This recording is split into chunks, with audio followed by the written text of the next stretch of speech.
We may see Air Mike on. He perennially comes late. I know that Jim's been tied up, and Jim's still been tied up. The other Jim's still been tied up, and so we may not. It's unlikely that we'll see them on tonight. My friend Tim Carroll from Carroll Custom Cadillac keeps threatening to come back by and tell us what's going on with his business, so we may see him come in. Or we may not, in which case we'll make this a really short show. And so I always do link the show back as a new page in the forum. And so if you're trying to figure out how to join us, the best way is if you have video and headset. If you don't have video and headset, then you can actually participate through the Q&A mechanism in and there's Air Mike. You can actually participate via the Q&A mechanism on Google Plus Hangouts or on YouTube. And what will happen is your questions show up on the side of my screen here as text. And then that way we can share your opinions, questions, comments. If you think Air Mike needs even a closer haircut, you could type that in right there on YouTube. It will show up here on the screen, and we can put him full screen like this and analyze whether our readers agree or not with your haircut comments. Mike, how are you doing? I'm good. Is it working today? It's working today. We are live. Okay. And so I got a message saying my microphone was muted, but I guess it's not. Well, your microphone has a mind of its own, is all we know. Because sometimes it behaves and sometimes it does not. But and I think, just for those of you keeping score at home, I believe Air Mike's microphone is self squelching is what I would call it, but it has a noise level, and below that noise level it's off, and then when he speaks up it's on. And so sometimes his voice is too soft for the microphone to decide to broadcast. Now, my mic is on all the time. The disadvantage of that is sometimes you'll just hear me breathing because I breathe too loud, and that will make the video. But we don't care what hardware you use. We don't care if you type in. We don't care if you just want to watch and not be on the video. Everyone is welcome here. So my question for tonight, the question I was going to consider, so if I give you a choice of 3 different cars and you have to pay for them, we gave you a choice of 3 different cars, would you rather have, for roughly $45,000, a previous generation CTSV, sedan or coupe, your choice, for, say a 2012 model, for argument's sake?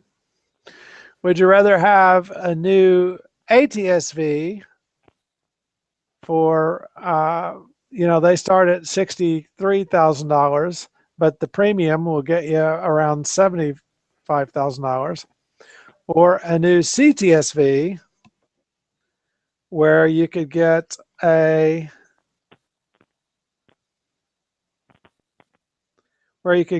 starting at $85,000. Now the 2012 CTSV had 556 horsepower. The brand new ones have 640 horsepower out of the new LT1 engine, and they're lighter with more horsepower. The ATSV has the 465 horsepower, 464, and it's lighter than either one of them. So I guess all them prices would matter. I didn't get the price on the 12 CTSV. What was that? It's around 45. It varies based on the condition, how many miles on it, and so on, but it's around 45,000. Not having driven an ATS, I would like to try one. Yes, and see whether it's a good fit for you and so on. Right. But you like your XLR, your XLRV, right?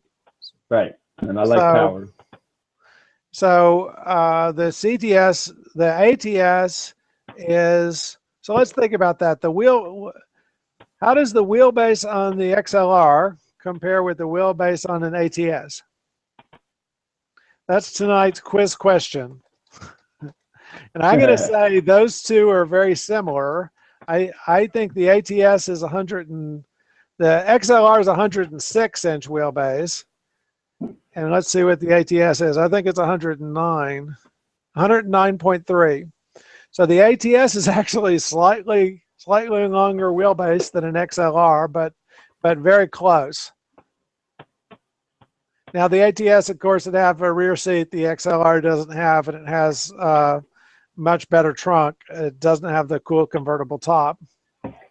But I would argue that the ATS would not seem too small to you if you like the XLR.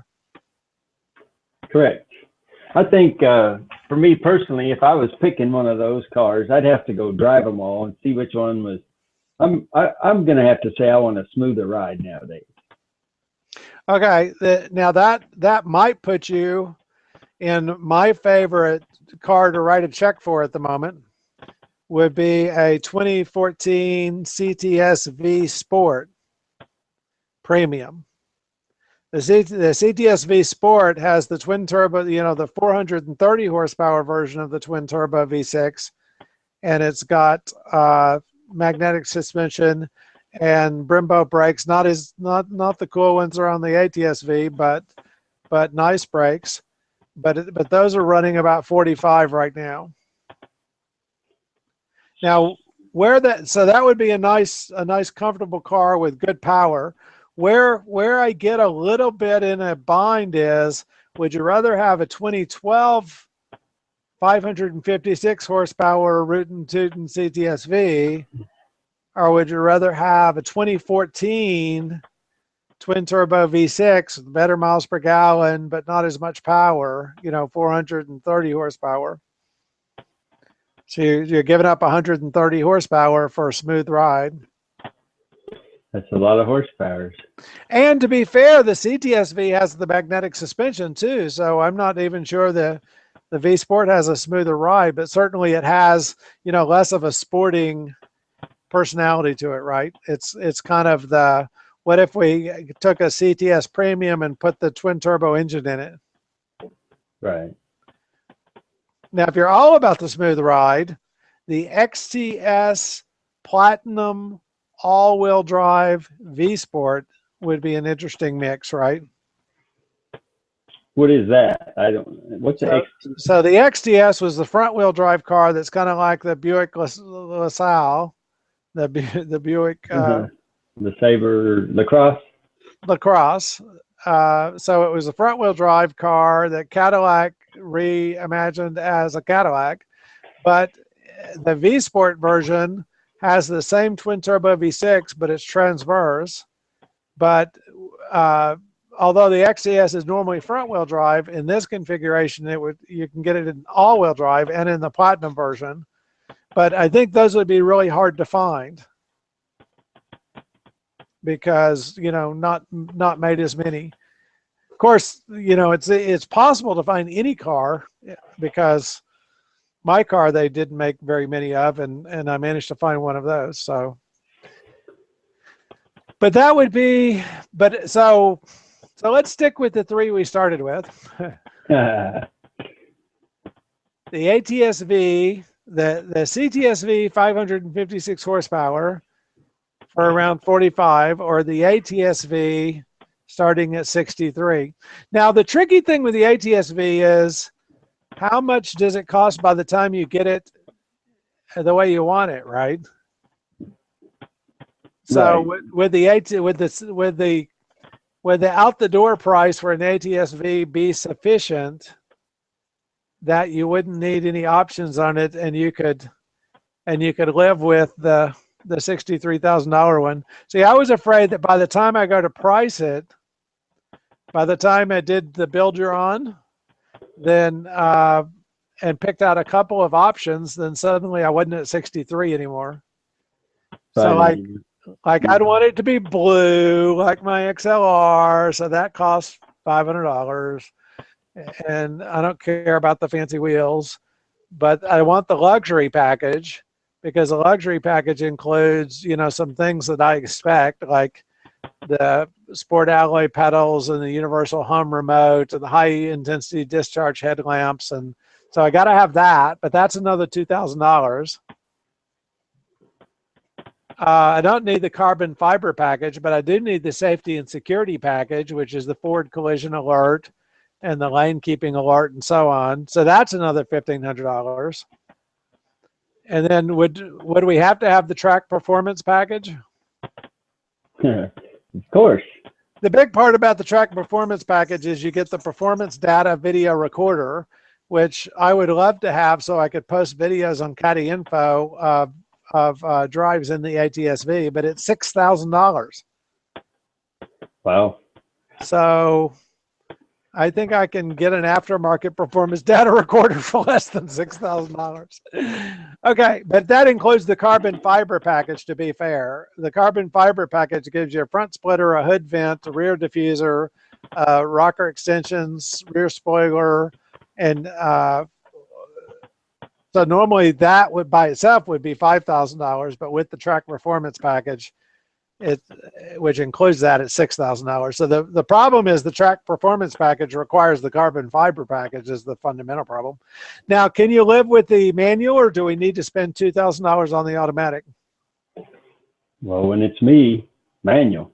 I'm all for the manual. Now, here's the other iffy thing that might shade your discussion. The new CTSV, you can't get a manual. You have to get it automatic. It's an 8-speed automatic, which is good. It's got the paddle shifters, which is good. But if you want a manual in a brand new car, it's got to be the ATSV, not the CTSV. And then I don't care what color the brake discs are. I'd like to have the Recaro performance seats, but they're $2,000. But okay, I'll put those in. So once we've done that, now we're at a $71,000 car, a $70,000 car. So I guess as long as we stay away from the track performance package, then we're okay.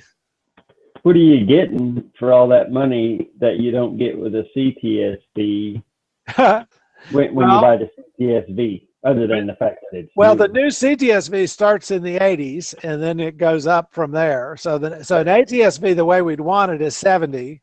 What you can't get on the 2012, the previous generation CTSV won't have lane assist. It won't have blind spot warning. It doesn't have heads-up display.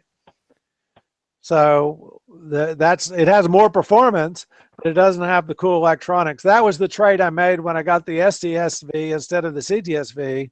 Is the CTSV didn't have the cool electronics. It did have, 150 more horsepower, but it didn't have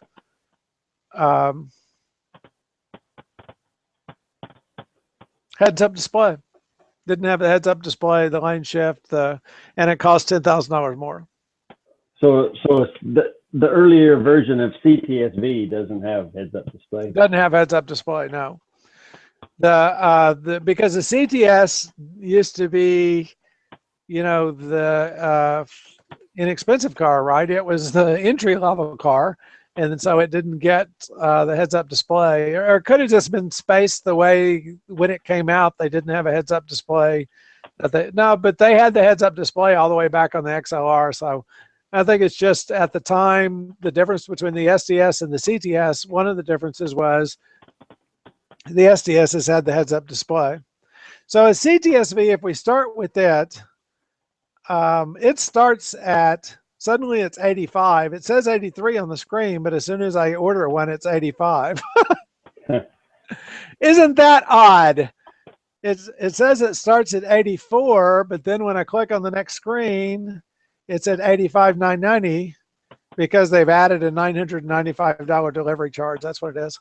First of all, Cadillac cut that out, that you should not be charging $995 in delivery charge. Thank you very much. Yes, okay. We'll just pick it up. They don't offer it in blue, so I'm going to cheat and not pick a custom color. We'll just pick the Stellar Black Metallic, which is a metallic black. We don't care, the interior is fine. Let's see what options we have to have. We don't have to have the crystal white frost coat.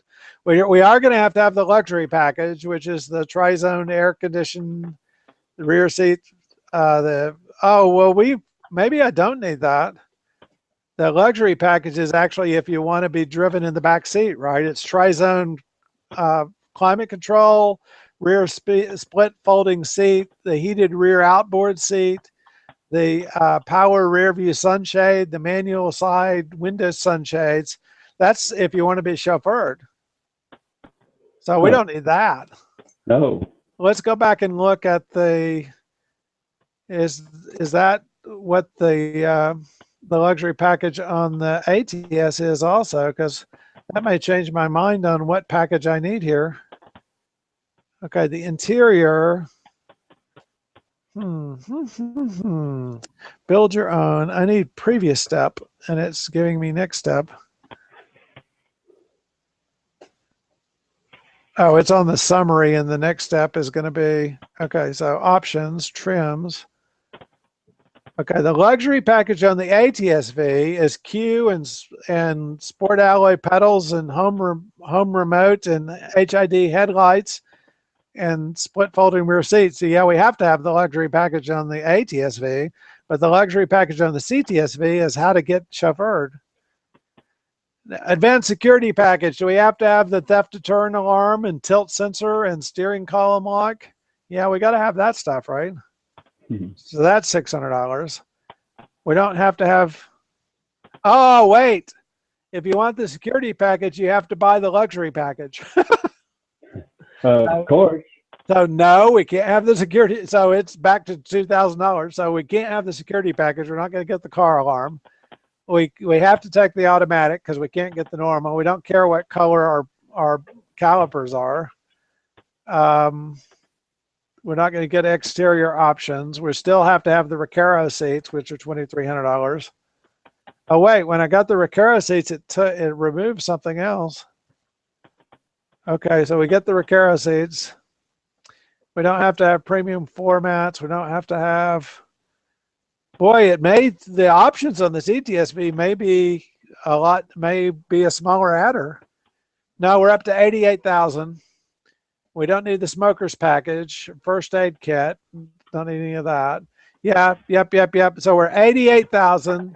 So the CTSV 88,000, the ATSV 70,000, or a used CTSV at 45. What do you think? Well, that money speaks.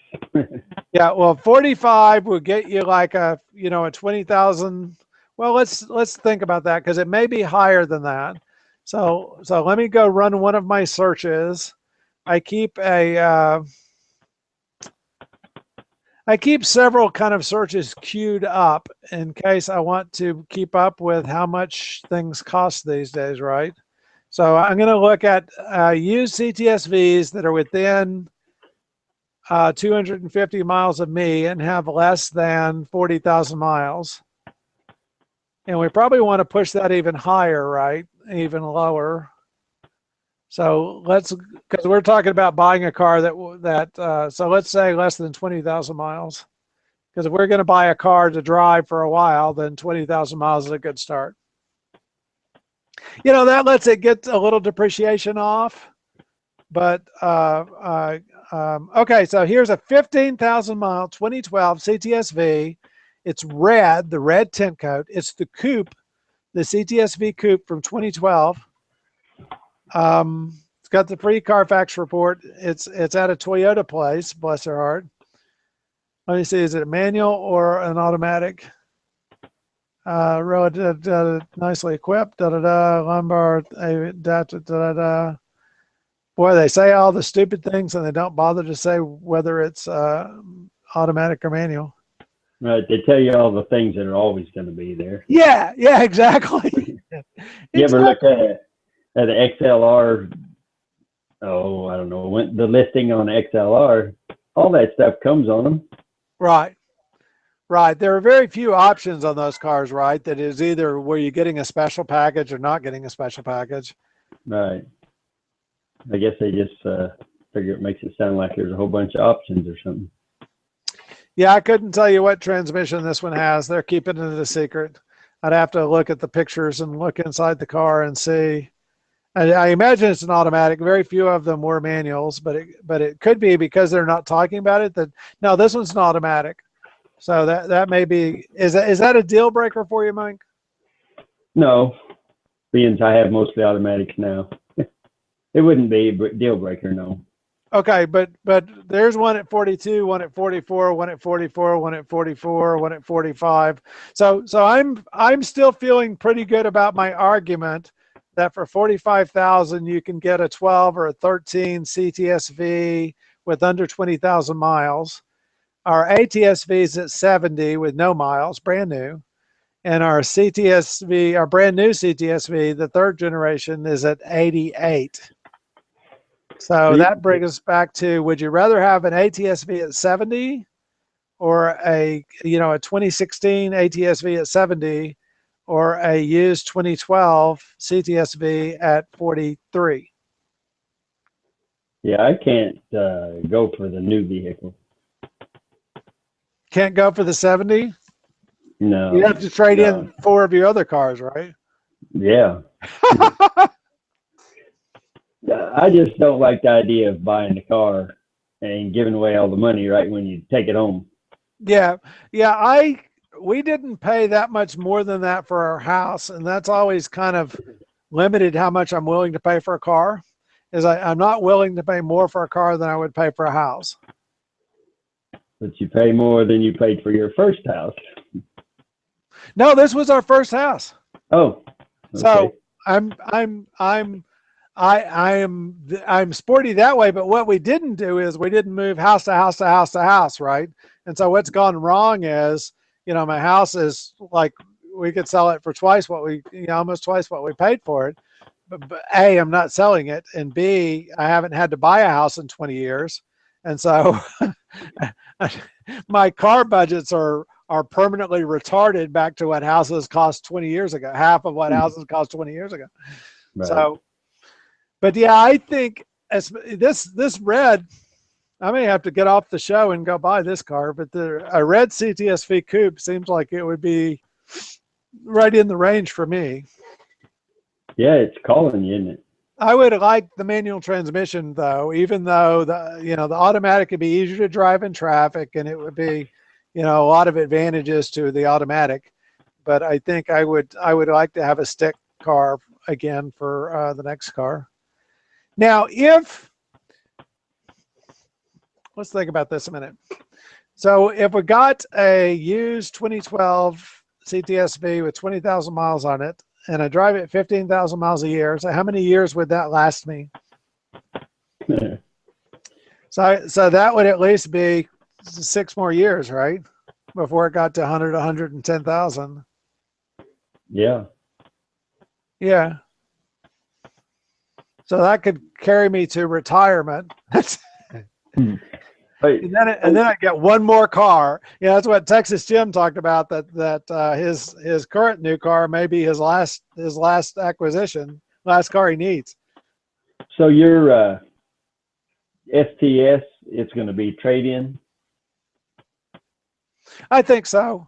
Yeah, I know what I'm supposed to do is sell it outright so that you'd make a little more money off of it. But we'll see what I want to do there. And that's what I did with my CTS. Is I put it for sale and the fellow showed up and handed me a stack of $100 bills and drove the car away.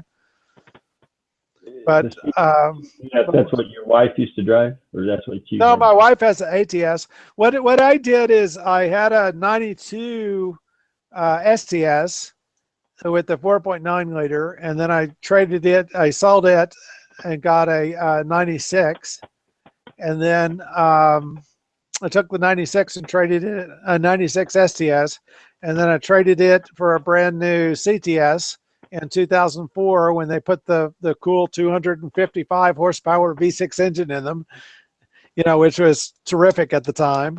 because the 4.9 liter only made 200 horsepower. So having a V6 with 255 horsepower, oh my goodness.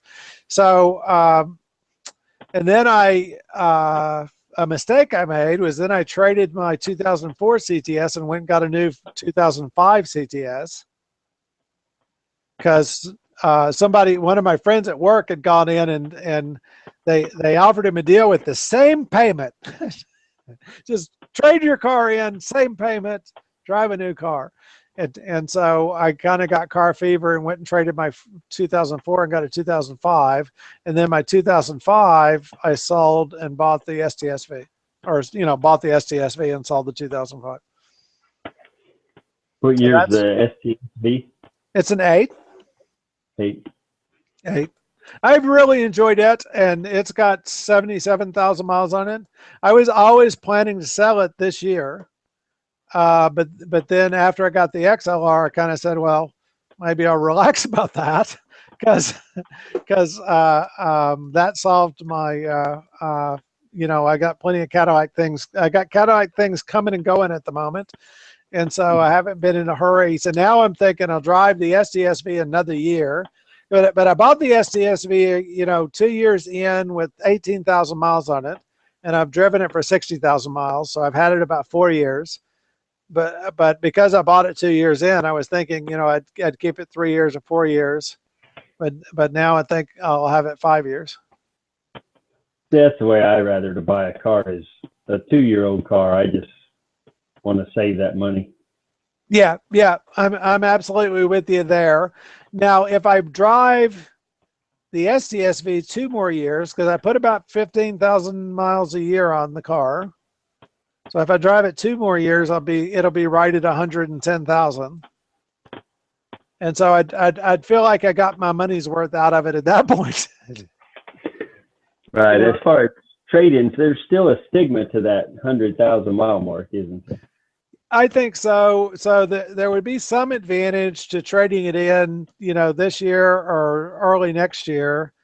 What I've been doing is watching the CTS V Sports.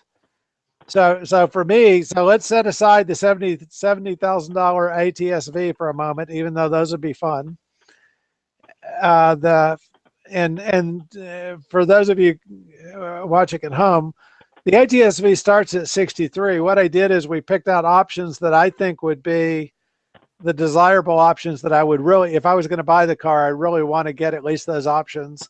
And that got us to $70,000. And on the CTSV, when I went through and did the same thing, build your own and got what I feel are the desirable options, it's at 88. And so, but it used the CTS V Sport Premium. So they made a V Sport non-premium or a V Sport Premium. You have to get the premium because it has, some features that you would expect, right? And so the CTS V Sport Premiums have been running 45 to 47. And what's giving me pause is that would be that same deal is the V6 twin turbo. It would have all the gadgets, but it wouldn't have the big horsepower that the CTS V has, right? Right. And of course, you're comparing a 14 V Sport with a 12 CTS V. That by the time you get it to a 14 CTS V, then you can't get it for 45. The first 14 CTS Vs still cost 50. So what you're doing is trading years and horsepower versus cost. Some of those, if you're having the second gen CTS-V, there's all kinds of aftermarket support for those also. Assuming you want to do anything with it. This is exactly the other thing that I'm coaching myself, right? Is that, I keep wailing that Cadillac's going to come out with these Cadillac bespoke engines, and then we're not going to have an aftermarket. We're not going to have a Chevy small block aftermarket like we do now. But then when I go to shop for cars, I'm looking at the ones that have bespoke engines. Like my car has a bespoke engine. The ATS-V has a bespoke engine. The V Sport has the bespoke V6 twin turbo. And so that's the other reason why I keep telling myself, no, you need to go get a CTS-V with an LSA like Mike's got, like Jim's got, and then you can get every kind of aftermarket. You can get headers for it. You can, there's 5 places here in town that would work on it for me for mods, and it's got more horsepower than it needs to begin with. And so, but what it doesn't have, it wouldn't have the lane departure warning. It doesn't have the blind spot warning. It doesn't have the heads-up display. Yeah, I've never had the lane departure. I don't remember what the other one was you said, but blind the heads spot. up, blind spot, yeah. But that heads up display I really like. Yes. And it's like mine in my car is even more detailed than my XLR one. In the SDSV, when you put it in sport mode, the heads-up display actually has the tachometer on it below the speed. Like it shows a bar tachometer on it, where my XLR doesn't. It'll show the gear that you're in, but it doesn't show the tach. Right. So the SCSV, oddly enough, had, I think, more things integrated into the, probably because they came back through and redid the dash on it in 2008, whereas the XLR, I'm betting that they stayed with about the same design from the 04. But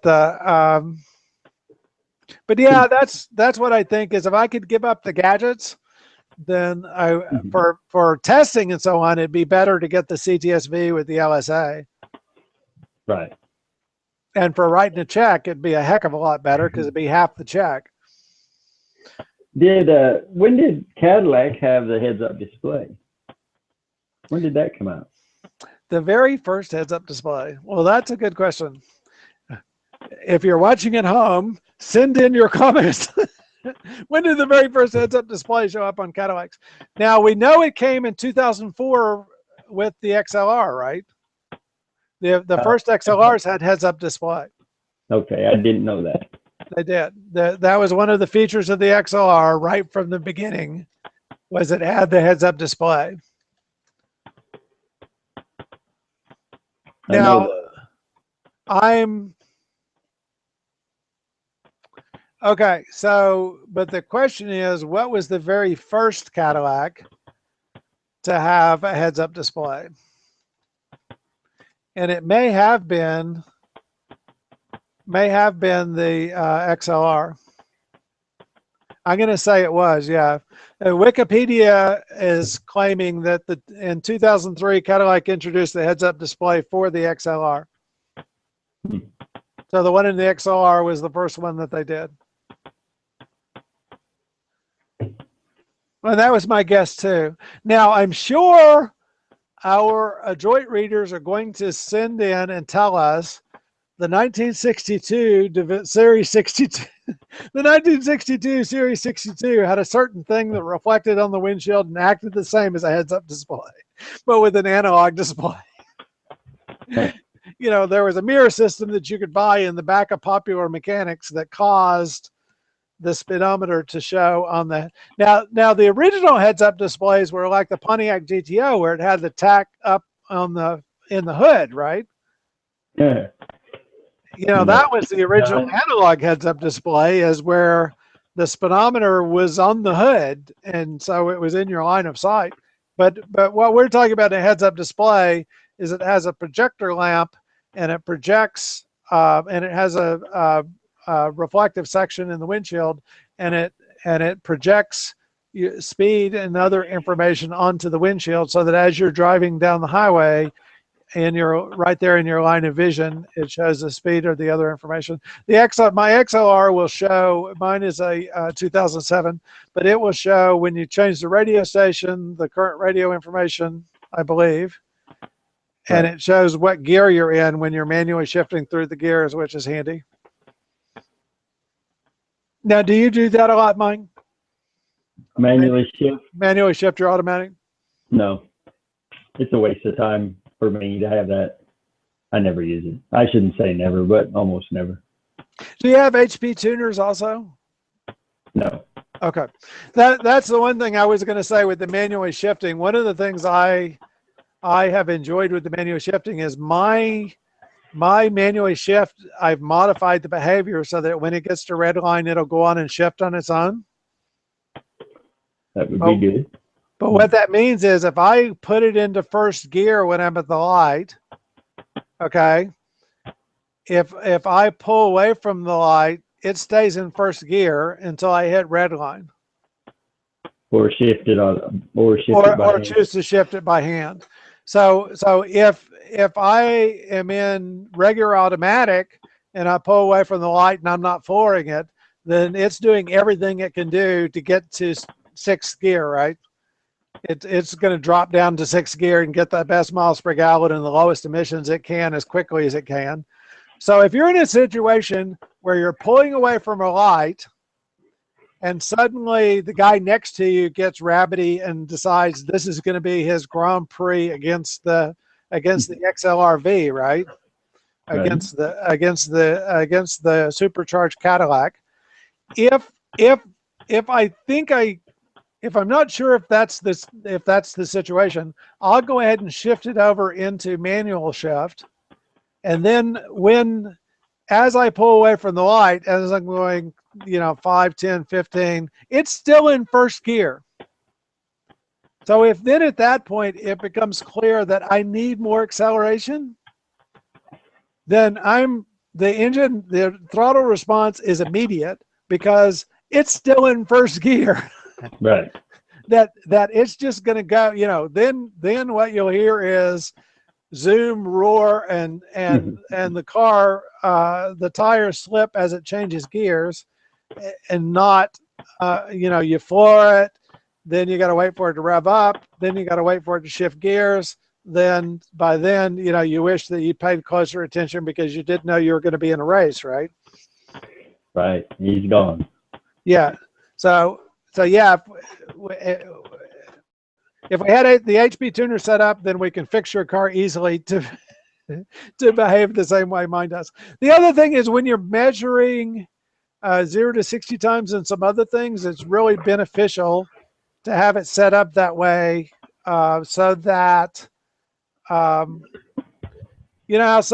the XLRs are really good with traction, but the SCSV, if I just floor it out of the hole, it will just spin the tires and not move. And so what I really need to do is only give it enough gas from a stop so that the tires chirp and the car launches well, and then give it full throttle.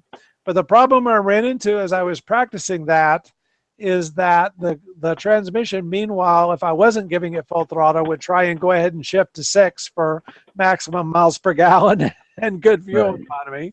And so it was screwing up my test. And so that was another reason why I wanted it trapped in first, so that I could, accelerate just hard enough to chirp the tires until the car got moving good and I could give it full throttle without losing traction. Really, as long as it'll shift on out of it won't stay in first, as long as it'll get out at red line or whatever. That's a good thing. I wonder why the factory didn't make them that way.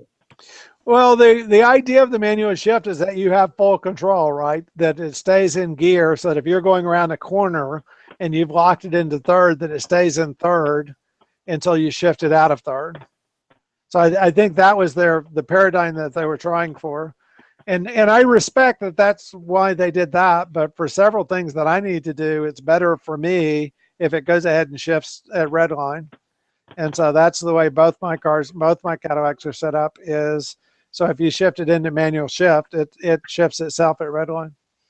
Because the manual shift is not fast. Now, the way the manual shift works in the SCSV is actually not as good as the way it works in the XLR, because the way that the shift is connected to the transmission is more direct in the XLR because of the Corvette platform than it is in the SCSV. But neither one of them are fast in shifting. Like if I actually tried to manually shift the car, it would be, you got it almost to red line, you tell it to shift, and you wait, and then it shifts. And so this way, now there's still some trickiness about when it shifts, because mine is, you tell it to shift based on the miles per hour, but you have to tell it way before it gets to red line so that it has time to shift before it hits the speed limiter. And then that changes based on the weather and, how hot the engine is and and some other factors. So you have to leave in a little margin that way so that it doesn't hit the rev limiter or raise the rev limiter a little bit.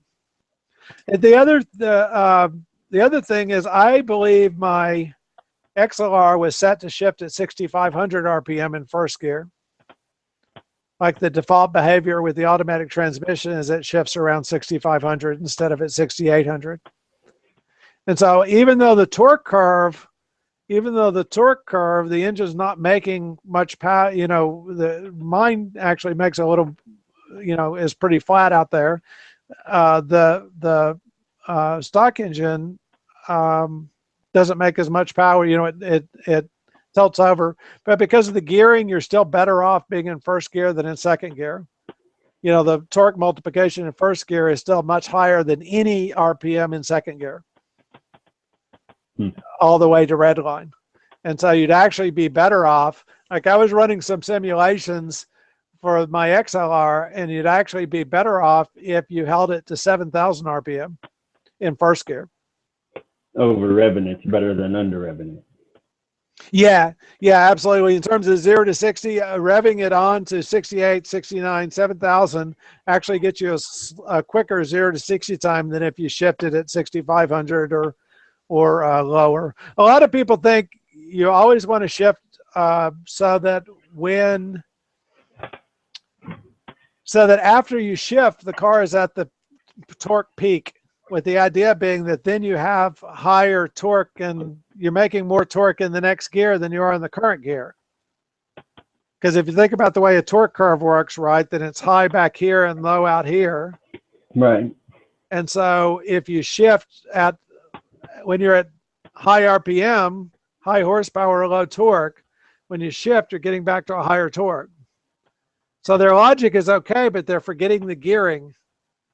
Like in the XLR, the first gear is at 4-to-1, second gear is at 2.54 to 1. So there's a huge difference in the torque magnification, the torque multiplication. So any RPM in first gear always has more torque than any RPM in second gear at the wheels. So, and at no point does it have as much torque as in your cool XLR-V. So. Right. So it doesn't matter what gear you're in. But you have that torque in your STSV. Yeah, exactly. Then the SESV has exactly the same powertrain as the XLR-V.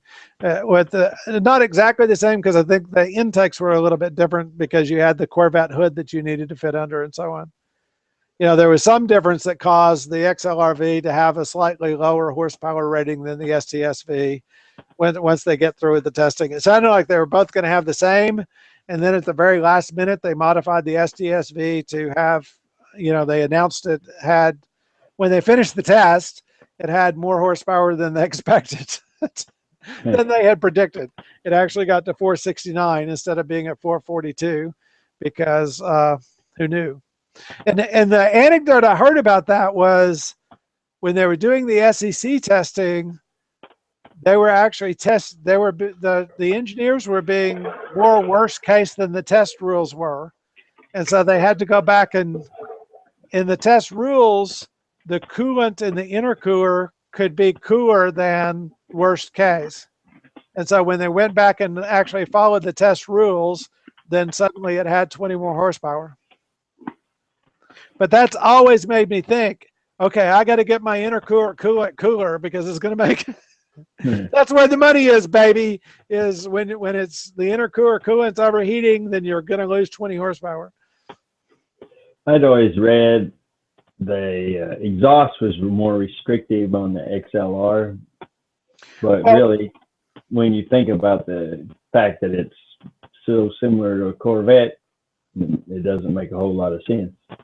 Well, but the Corvette C6 design was not exhaust friendly. It's like they forgot they were going to have an exhaust. and so when the packaging gets to the back, the exhaust goes into the muffler, and then the muffler is like above the exhaust like this, and then it comes back out, so it has to do a 90-degree turn into the muffler and then another 2 90-degree turns to get out the back. And so it's not good. So the most expensive sports car was Oh, we top of the forgot. rise. We forgot we Yeah. had to have a muffler. Oops. Oops. Who knew? I don't know what their thought process was or why they thought that was, a good thing. But yeah, or they figured, if you wanted more power, you'd be getting an aftermarket exhaust system anyway. So why should we spend any time on it? That's the first thing you're going to change. And so, okay.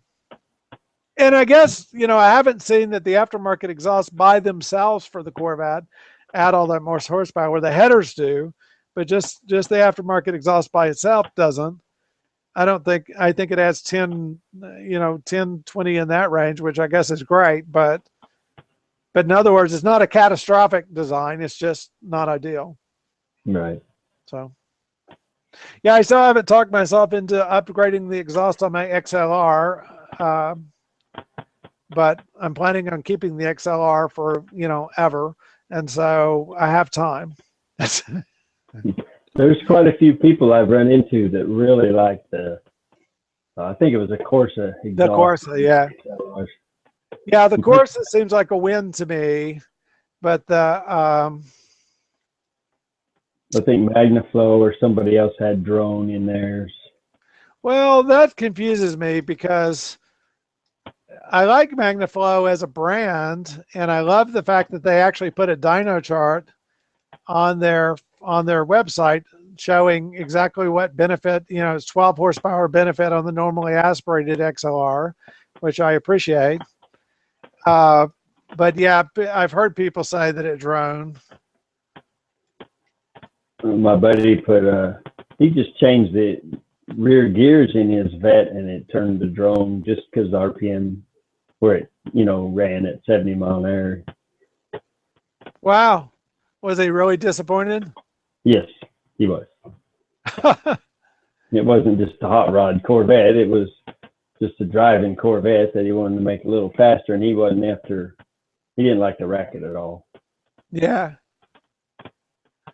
Well, I apologize. While we were chatting, I was putting the build your own link for the ATSV, and the first one I put went to a blank screen. So I'm redoing that. So if you're watching the site, give me a second, and I will update the thread to correct for the ATSV and the CTSV the correct link to the build your own for each of those, so that you can go and pick out your own price point. But yeah, I think that's confirmed for me that I am not going to want to spend $70,000 or $88,000 on either of those. So I'm back to what's the best Cadillac I can get for $40,000 or $45,000.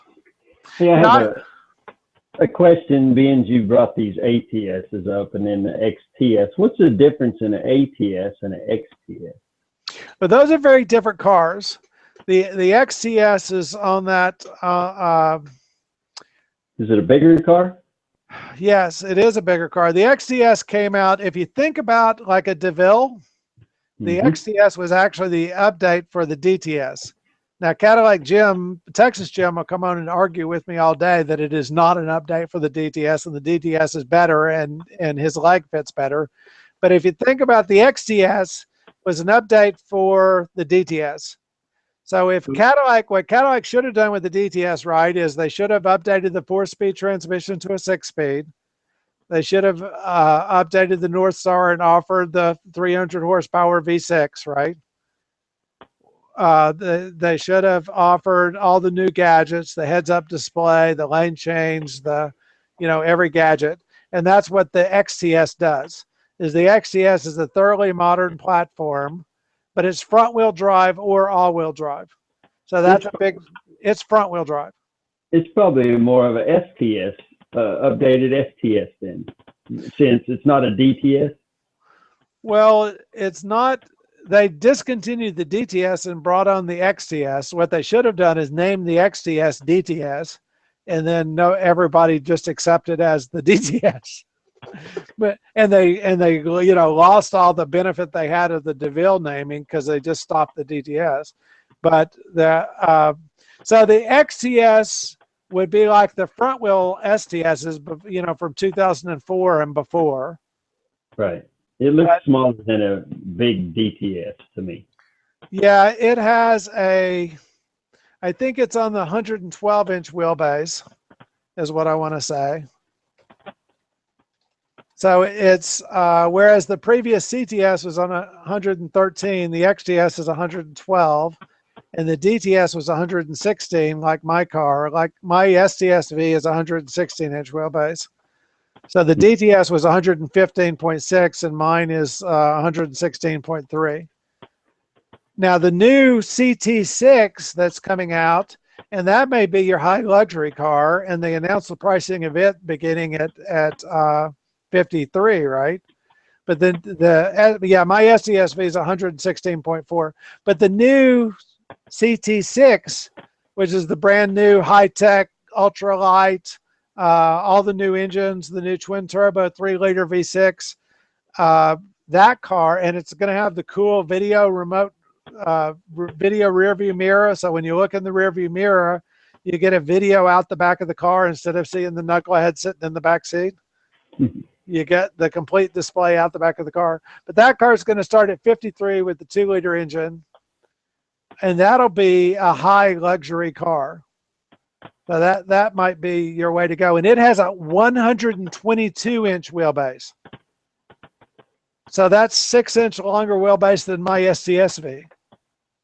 Right. And 2 feet longer wheelbase than your XLR. 2 feet. Ain't 2 that feet. something? Yes, ain't that something? So the CT6 is going to be, a true full-size Cadillac. Right. No kidding, old school full-size Cadillac, like we haven't seen in in generation. But front wheel drive? No, it's rear wheel drive. The CT6 will be rear wheel drive. It's on Cadillac's new Omega platform. So this is their new luxury. So the CT6 and the CT8 are going to be on this new platform. Rear wheel or all wheel drive, you pick. But it's going to and it's the big engine that they're having at start is going to be this 400 horsepower twin turbo V6. But it only weighs 3,700 pounds. So it's a car that's a full-size Cadillac that weighs almost the same as a fully dressed ATS. That sounds awesome. Yeah. I wonder how many people they lost while they went without a big car. All of them. Yeah, I mean, that won't come back. Well, I think people are going to come back for this because this is going to be a remarkable car. But I may be wrong because I like the current CT6 and it's not selling at all. I'm sorry, the current CTS, and it's not selling at all. But this CT6 is not a replacement for the CTS. It's Wikipedia claims it's a replacement for the STS. It's the high end. The STS was originally supposed to be the S-Class Cadillac, right?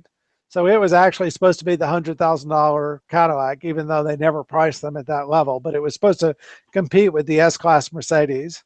But it never had, it never got it all together at the same time to really do that. But the CT6, we think will. And they've priced it down. So it's going to start at 53, go up to 83, depending on, if you get the platinum version at 83. But it's comparable to a BMW 7 Series, to a Mercedes S-Class, to an Audi 7 or 8 Series. And all of those can cost up to $150,000. So the full up platinum is going to cost you half what its competitors would cost. So, okay. Yeah, I was just thinking they'll have a hard time getting people to come back to this car. They left, but maybe the price. You might be right. And two, people that aren't keen on Cadillacs, they may not recognize that this car looks very different from a CTS, right? Because Cadillac's doing a good job of making all their cars look cut from the same cloth. But the CT6 may not look enough different than a CTS for people. So I'm going to hit screen share so that I can put up CT6. I think it looks pretty different to me, but here's the CT6. And see, that may not look enough different to people from a CTS, right? Right. It does. It does look different to me. Now, it is a lot bigger than a CTS. I hate to say what it looks like. My first impression of it is. Chrysler 300. Yeah. Yeah, because of the slab sides, right? I guess the back quarter sails, whatever you call it. So if we look at I'm going to pull up a CTS sedan. So here's the CTS sedan. I'm going to shrink this a little bit again because I got it too big. So there's the CTS in profile, and here's the CT6. So they're going to have a definite family resemblance, right? There's the CTS, and here's the CT6. Yeah, that's true. So that may not be enough difference for if you're, now this car is going to look a lot bigger on the road. Right. And so it's hard to tell that from the pictures, because in the two pictures are about the same size. So it's hard to tell that this is a much bigger car. And that red one there doesn't look as big as the white one, just from the picture. Yes. Yes. So that's going to be the interesting thing, is we'll have to see them on the street and see if people can tell which one's a CTS and which one's a CT6. Now, if they can't sell the CT6s now, and the CT6 starts at 45 and runs up to as much as you want to pay, basically, 75 for a CTSV. Well, now 83 for a CTSV. But if they can't sell the CTS now, how many do you think they're going to sell after they get the CT6 in the showroom? Right. So that's going to be an interesting. We may see, that may be what we're talking about, is when you can get a CTS for half off because they need to get them out of inventory. Yeah, right. Would you rather have a $35,000 brand new CTS, or would you rather have a $53,000 CT6? Hopefully they'll be able to get those marketed. Now, is a great big car like that attractive to you? It didn't used to be, but I'm kind of leaning that way these days. I mean, being I don't want to get rid of what I have. If I didn't, it'd have to be the ninth car. I get it. But no, if I didn't have the cars I have now, I wouldn't settle for a big car. Well, say 95% of the time, I'm alone in my car, right? I'm picking up, driving errands. I'm going here or there, but I'm solo driver, and so I like my wife's ATS that way, or my XLR, better than the 7 more inches I have in the SCSV, because I don't need a bigger car. And so much less a car that's half a foot longer than my SCSV. Right. Personally, I don't want necessarily a big car. I just want the ride that the big car offers. Yeah. Well, that part, I do think it would give you a nice ride. That's the only reason I'm interested in it nowadays. I used to care less, so now I'm interested in the old man's Buick, right? And the silence, the touring, quiet touring part. And the CT6 has like 35 speakers in it. Oh, that works too. I mean, it's just nuts. The sound system they're putting in this car is nuts. And I'd love to have that twin turbo V6, because I'm all about the engines. I'm all about the bespoke engines when I'm buying, because then I'll be locked in and can't find any mods for it. But right. But it's going to have the latest every gadget that the Cadillac can put in it. Now, this car is not the big Cadillac, though. The CT8's coming, but in a few years. But this car is going to be the biggest Cadillac on the showroom for the next 4 or 5 years. So it'll be interesting, and we're going to see it in March. In March, we should see these in the showroom. Yeah, they're putting this Bose pan array system, and it uses 34 strategically positioned speakers. 34 speakers. Wonder how many people can appreciate them. I probably can't, though I like, stuff like that. I doubt I could actually appreciate what it really offered you. I bet you can. I bet that, you won't be able to nail down exactly why it is, but I bet it just is a wall of sound.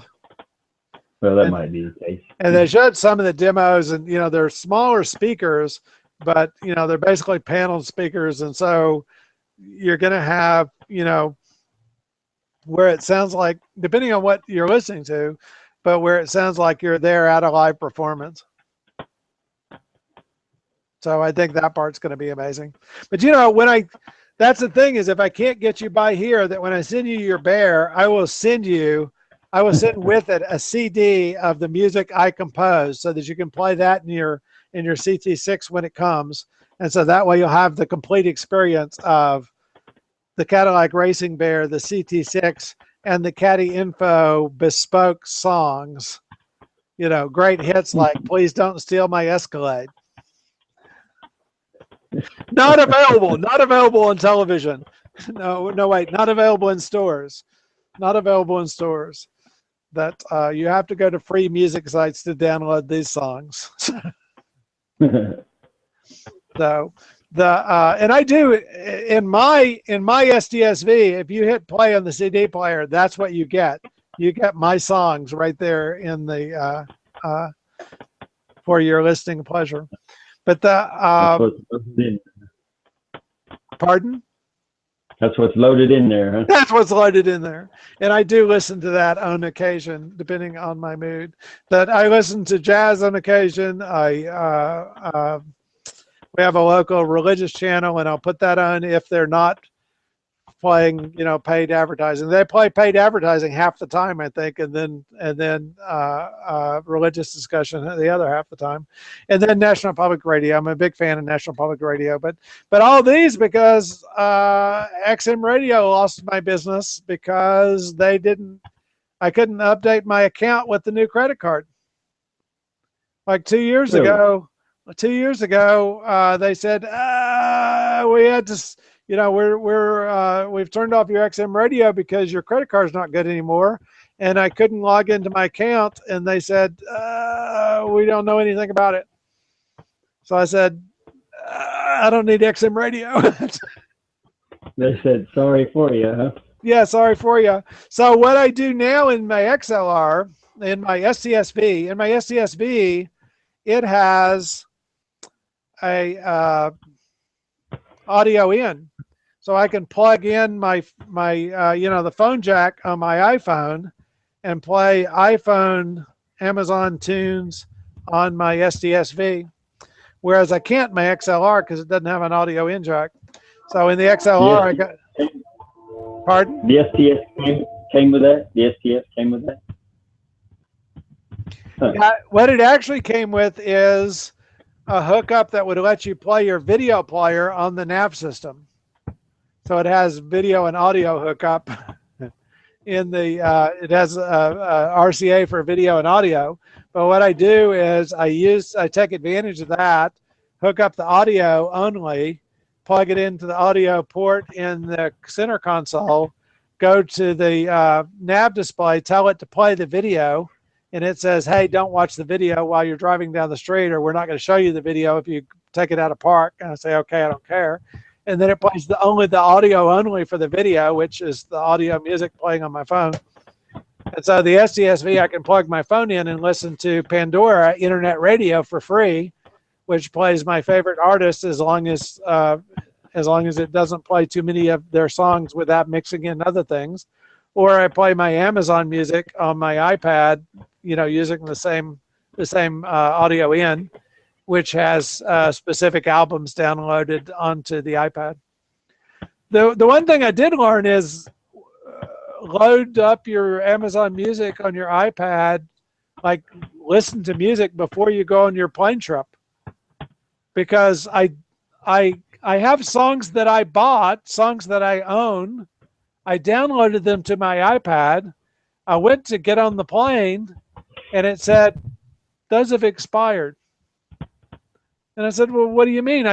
I own those albums. I downloaded them to my iPad, but it has to check every now and then to see if that's true. It wants to be in touch with the mothership and make sure that you actually own those albums.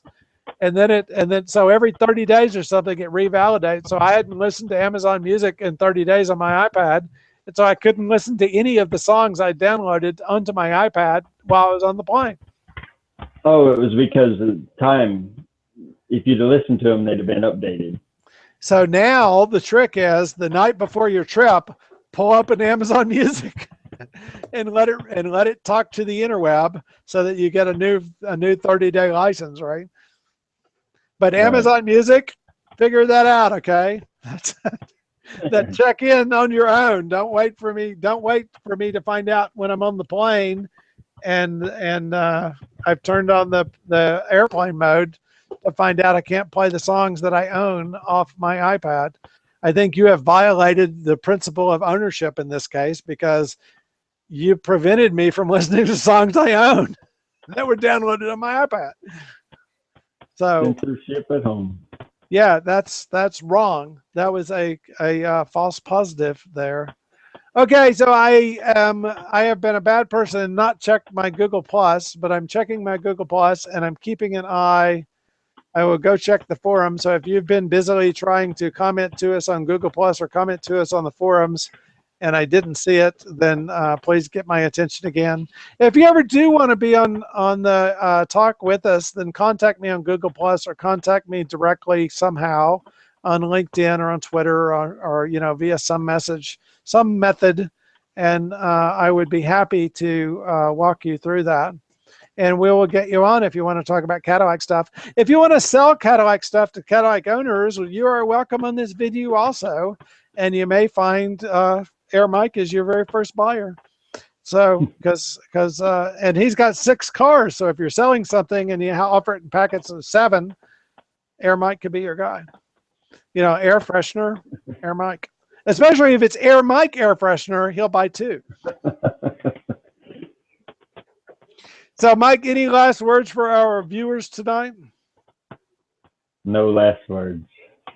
No added wisdom from Air Mike. What's your latest maintenance move on your fleet?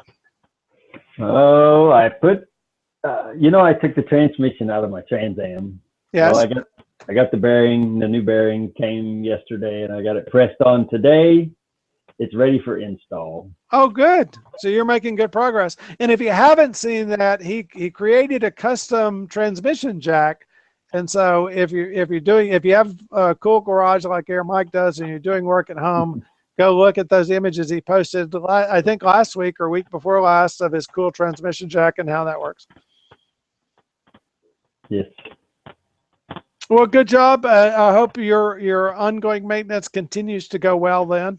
And please do keep us posted and keep taking pictures and so on. Okay. I think it'll be running before we talk again. Perfect. Even better, we'll get a road trip report. And hopefully you bolt everything down before you drive it away. Well, I did find out that putting a new bearing in definitely changed the sideways play in that pilot shaft. So it should be better. So yay. Yay. It was the problem before that it was making a noise, or the problem before was that it was hitting?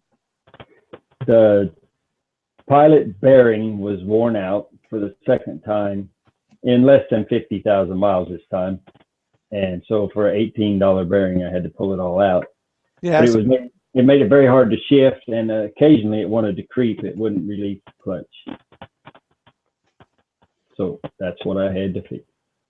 Oh, yeah. And you were familiar with this problem because you had it 15,000 miles ago. About 40-something thousand miles ago. Well, that's good. It had 100,000 miles on it. It was due for a clutch, I suppose, anyways, but still it was a $15 bearing that caused it all. That's always the way, right? I guess. Now, I know you're saying that because it seems frustrating that you had to go through all this for a $15 bearing. But if you'd had to go through all this and the part that needed to be replaced was $15,000, you would be even sadder, right? Yes, so I'm thrilled it's the $18 Yeah, bearing. yeah. I'll take a $15 solution every time, even though it costs you 3 weekends and a new innovative transmission support. Okay, if you ever do want to be on the Caddy Info Chat, contact me. Contact me on the forum or on Twitter or some way, and let me know. It helps if you have the headset and the video camera, but you don't have to. There's other ways for you to interact and participate, and we can help you figure that out. And it's not scary. We're not scary, and I can even do some practice sessions with you and let you get the gadgetry figured out, because we really want you to be able to concentrate on talking Cadillac and not worry about the is this mic on? Is this mic on? We actually do that every week right before the show. I log in and say, is this mic on? And Google Plus Hangouts is actually great because it shows you a feedback if your mic's working, and there's a way to check if you can see right away if your video camera's working, of course, but there's a way for you to hear your mic and check your headsets and so on. Air Mike, thank you for being on this week. You turned it from a 2-minute video about why we're not having a show this week to a nice discussion, and I appreciate that. Tim Carroll, I'm still watching for when you're coming to visit, because we want to hear about your new shop and some more about some of the controversies that you enjoy, things that are going on in your life and trials that you're dealing with. We'd love to hear those stories. The Cadillac Jim, we missed you tonight. Texas Jim, of course, we miss you every week since you've been tied up with family problems, but I hope you're doing well.